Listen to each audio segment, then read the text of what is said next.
Hello everyone, this is Ryan from Amnesty, and I'm going to show you Catherine, or Russia, and her personality trait is called Siberian Riches. Strategic resources provide +1 production, and horse, iron, and uranium resources provide double quantity. Now, I've heard some people say that Russia sucks. They're not really good. They're not much good at anything. For me personally, I strongly disagree. In the beginning, yes, they are very weak. You will struggle on a higher difficulty with lots of people as Russia, I personally believe, just because you don't have any beginning benefits. But what I would say with Russia, you definitely have a good, strong chance to win in a domination victory. I would say you have a fair chance in scientific victory to an extent, and then culturally you actually do have a fair chance, but worst, I don't know, I would say diplomatic probably is going to be the least, because you don't really have any city-state benefits. You don't have much of an incentive. You can have a fairly good military, just because in the later stages of the game you're going to have double horse, iron, uranium. But again, it's just getting to that point. But if you do get to that point, you can easily dominate, because all you need is one resource of each for the most part, and you may have more than the whole nation may have. And then if you take over a nation that has it, again, you're going to get double, and you'll have tons of it. You won't ever need to worry about it. So as Russia, there is a unique unit called a Cossack and a unique building called a Krepost. I'll show you a more in-depth analysis of both, and yeah. So this is the Cossack. I may pronounce that wrong. Sorry if I do to anybody that is Russian. Anyhow, so the cost is 225 production.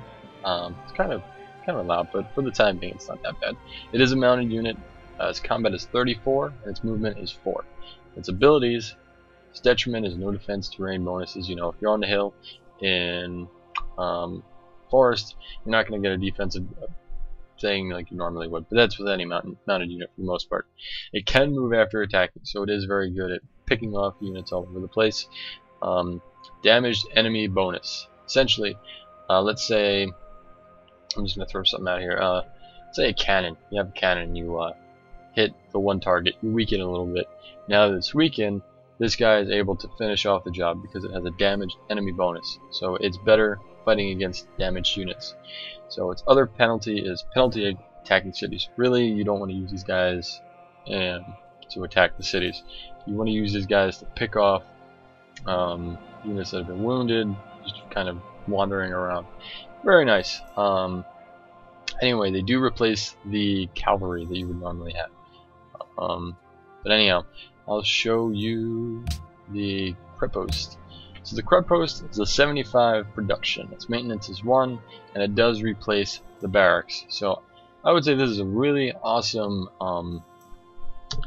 early on building, because the biggest thing, obviously it gets a 15 experience for all units that you build, but bigger yet is the culture and gold costs of acquiring new tiles are reduced by 25% in the city. Essentially means that you're able to expand way quick. Just like Russia in today's society, you know, it's huge. It is just unbelievably huge. Granted, a lot of its land isn't really hospitable. It's huge. So this pretty much makes sure that you're going to be just that huge, which is good and bad. But anyway, the good thing is it also lets you have a reduced 25% gold cost of the tile. So that's good.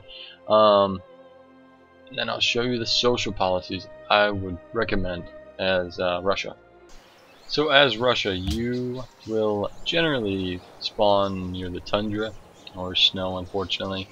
So generally, when you play Russia, you expect to be in a cold region, and you're not generally going to be anywhere near the desert.